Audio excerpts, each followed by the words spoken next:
ketemu lagi di channelnya aku, channel Rifani Munawar.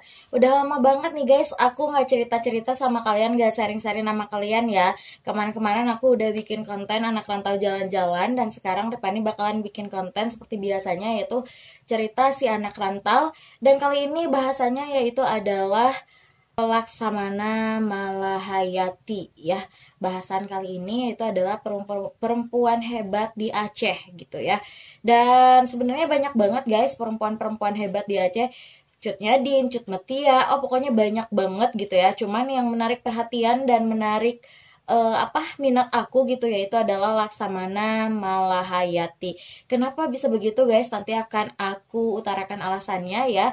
Maka dari itu tonton videonya sampai akhir dan jangan lupa subscribe, like, komen, juga share, juga follow IG-nya aku Rifani Munawar biar aku eksis terus di YouTube ini. Oke guys, terima kasih.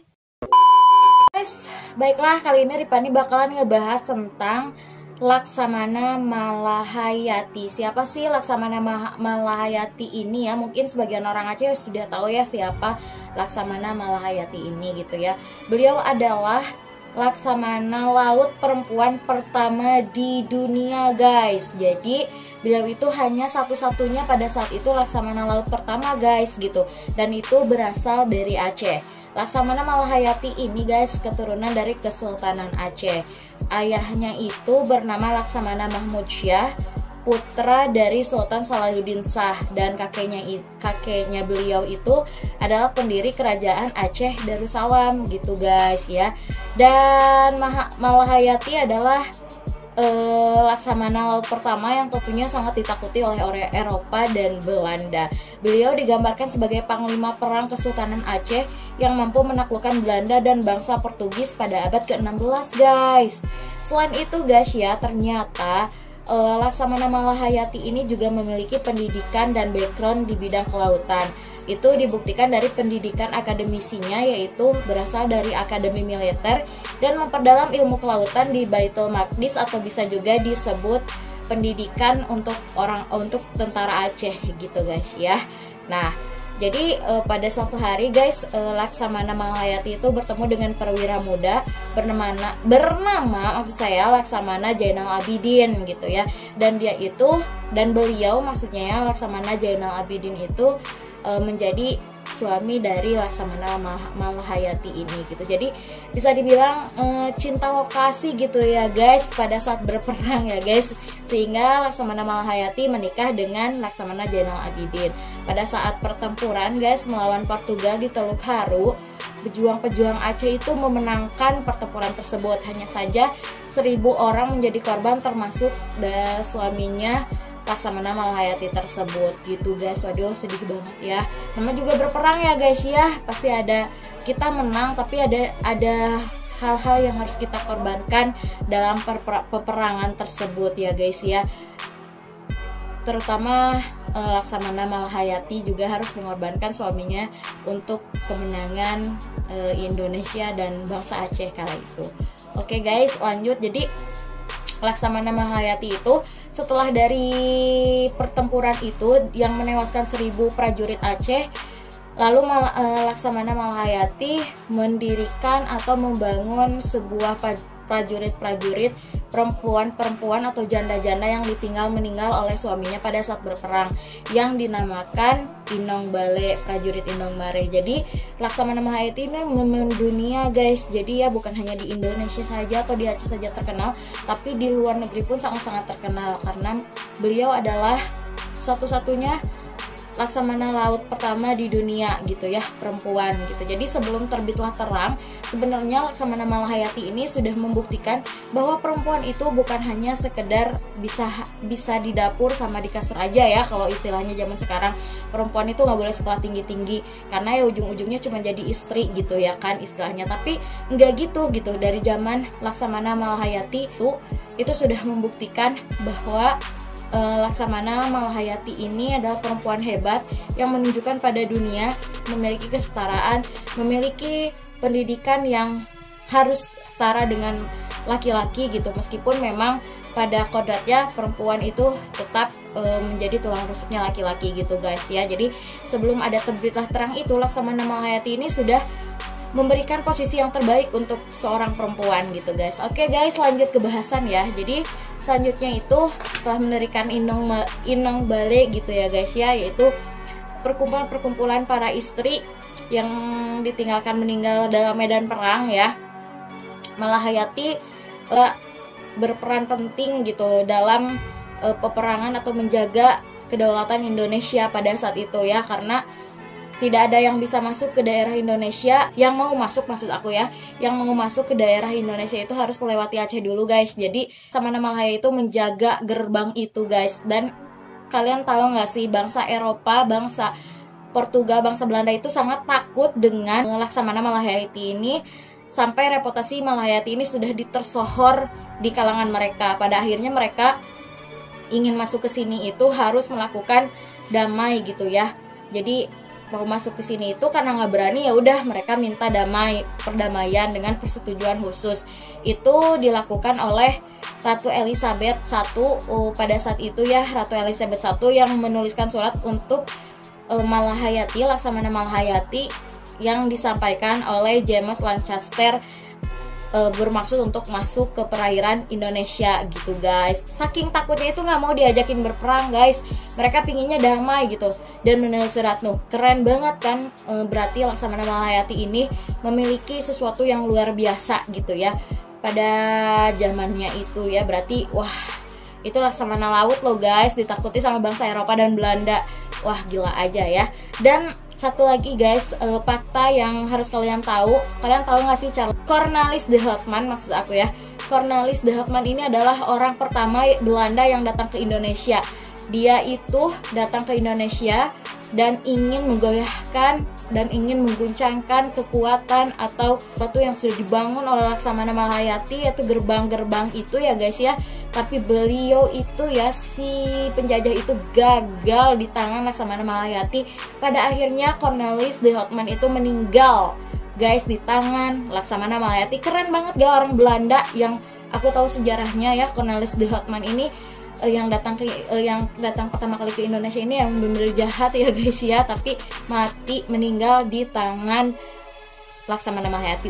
Betapa hebatnya ya Laksamana Malahayati itu ya guys ya, luar biasa. Itu adalah salah satu contoh bagi kita ya.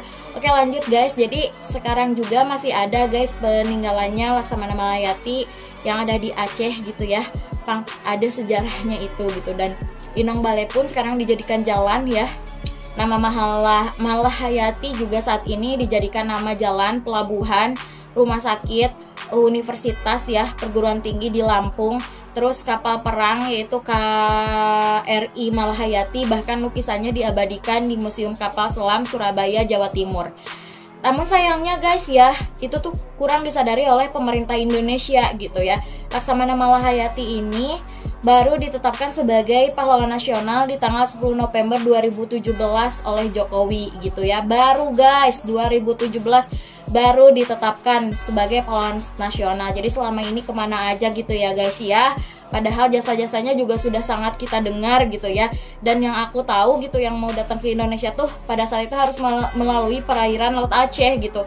Berarti gitu ya kan, dihalangi dulu gitu. Menjadi benteng utama itu adalah beliau gitu. Dan beliau itu sudah diakui di dunia gitu guys, bahwa beliau itu adalah salah satu-satunya Laksamana laut pertama di dunia gitu. Tapi kenapa Indonesia telat sadar gitu ya. Dan ini tuh atas usulan sejarawan pada tanggal 17 Mei di Sentul Bogor, yang diagendakan dengan agenda acara Laksamana Malahayati dalam Diri Penguatan Bangsa. Nah dari situ tuh tanggal 17 Mei itu baru dibahas bahwa Laksamana Malahayati ini harus menjadi pahlawan nasional. Pada akhirnya diberikanlah pada tanggal 10 November bertepatan dengan Hari Pahlawan. Jokowi memberikan penghargaan itu kepada Laksamana Malahayati, sekaligus mengangkat Laksamana Malahayati menjadi pahlawan nasional di 2017 gitu guys ya. Jadi kenapa sih Rifani memilih Laksamana Malahayati ini sebagai konten Rifani kali ini? Sebenarnya banyak banget perempuan-perempuan Aceh yang luar biasa yang patut kita kagumi, tapi kenapa harus Laksamana Malahayati gitu ya? Karena sebenarnya Rifani tuh kagum banget ya dengan sosok Laksamana Malahayati ini guys, karena beliaulah yang membuat perempuan menjadi sadar bahwa perempuan itu bisa melakukan apapun pada posisi apapun, ngerti nggak sih gitu ya, tanpa pendidikan, tanpa sekolah yang tinggi gitu ya kan, tanpa kesetaraan dengan laki-laki, tapi perempuan itu bisa melakukan semua hal itu gitu. Terbukti dari Laksamana Malahayati ini mendirikan atau membentuk pasukan janda-janda yang dibilang inang balai tersebut. Jadi guys, yang bisa Rifani ambil dari pelajaran ini, Laksamana Malahayati ini sudah terlebih dahulu, Laksamana Malahayati ini memberi penerangan kepada perempuan, mengajarkan kepada perempuan bahwa perempuan itu memiliki kesetaraan dan bisa melakukan apapun, dan tentunya bisa memiliki hak hidup seperti laki-laki gitu, jauh sebelum dari era Kartini menggaungkan perjuangannya gitu say. Tapi dua-duanya juga keren ya guys ya, karena mereka memperjuangkan kaum perempuan gitu ya. Dan pada saat itu pun beliau gugur secara terhormat karena berperan melindungi Krung Raya dari serangan Portugis yang dipimpin oleh Laksamana Alfonso de Castro. Jadi kenapa alasannya aku ngambil tentang Laksamana Malahayati ini, karena yang benar-benar ya keren banget gitu. Jadi ada satu pelajaran yang aku ambil gitu ya dari semua pahlawan-pahlawan perempuan yang ada di Indonesia gitu ya. Menurut aku gitu ya, perempuan itu tetap menjadi tulang rusuk bagi seorang laki-laki, itu tetap ya. Kalau dinamakan kesetaraan itu menurut aku ya kesetaraan dalam pendidikan, kesetaraan dalam memperjuangkan hak-haknya gitu, itu sama dengan laki-laki gitu ya. Alhamdulillah sampai saat ini kita diberikan hak yang sama untuk mengenyam pendidikan, untuk bergaul dengan bebas gitu ya. Tidak ada batasan-batasan seperti dulu gitu. Tapi tetap saja guys ya, kita adalah seorang perempuan, kodratnya menjadi istri. Surga kita ketika kita sudah menjadi istri seseorang, surga kita pindah kepada suami, dan suami itu adalah memang dikodratkan oleh Allah sebagai pemimpin. Pemimpin itu ya pemimpin rumah tangga kita gitu ya. Tapi tetap aja gitu, perempuan itu harus pintar, harus tinggi pendidikannya, bukan untuk menginjak-injak suaminya, bukan untuk menjadi membuat kesetaraan bahwa emang perempuan lebih hebat, tidak. Tapi justru perempuan itu diciptakan untuk menjadi lebih hebat, untuk menjadi keren, untuk menjadi pendidikannya lebih tinggi. Itu untuk apa? Untuk menjadikan suaminya lebih kuat gitu. Karena kan ada pepatah guys, bahwa di samping laki-laki yang hebat, ada perempuan yang kuat menemaninya dan mendorongnya. Dan tentunya perempuan juga harus memiliki pendidikan yang tinggi. Untuk apa? Untuk mendidik anak-anaknya. Untuk mendidik anak-anaknya keturunan yang berkualitas, untuk berguna untuk bangsa, negara, dan khususnya untuk agama. Jadi kalau misalkan saat ini masih ada pemikiran-pemikiran bahwa perempuan itu tidak layak untuk sekolah tinggi, tidak layak untuk mengenyam pendidikan yang tinggi, itu salah guys gitu. Karena kita perempuan adalah orang yang bertugas untuk melahirkan generasi-generasi penerus bangsa. Apabila kita seorang ibu tidak memiliki kecakapan, kecerdasan, kepintaran, bagaimana nanti anak kita akan dididik oleh kita? Bagaimana penerus bangsa kita akan dididik berkualitas oleh kita? Jadi gitu guys ya. Jadi jangan sampai kalian perempuan-perempuan zaman sekarang, ngapain sekolah, ujung-ujungnya aku jadi istri orang kok, ujung-ujungnya sekolah itu nggak dipakai. Enggak. Sekolah itu guys bukan untuk pekerjaan, bukan untuk dipamerkan, atau bukan untuk gelar aja, tapi sekolah itu untuk menambah keilmuan kita dalam kajian-kajian tertentu, dan itu akan membuat kita menjadi lebih baik tentunya di masa depan. Oke guys, terima kasih, mohon maaf apabila ada kesalahan-kesalahan informasi, kalian boleh tambah informasinya di bawah, dan tentunya dukung aku terus dengan cara subscribe, like, komen, juga share, juga follow IG-nya aku Rifani Munawar. Di 4.000 subscriber aku bakalan ngadain giveaway buat kalian. Nggak banyak sih guys ya, namanya juga YouTuber pemula gitu guys ya, masih amatiran gitu ya, tapi cukuplah buat kalian yang udah ngedukung aku banget gitu ya di YouTube ini gitu, suka nonton video aku, luar biasa. I love you so much, pokoknya I love you badai-badai buat kalian, luar biasa. Jadi tetap dukung aku terus sampai 4.000 subscriber, nanti aku bakalan giveaway ya. Oke guys, sekian dulu video dari aku, sampai sini aja, nantikan video aku yang lainnya. Bye bye, wassalamualaikum warahmatullahi wabarakatuh. I love you.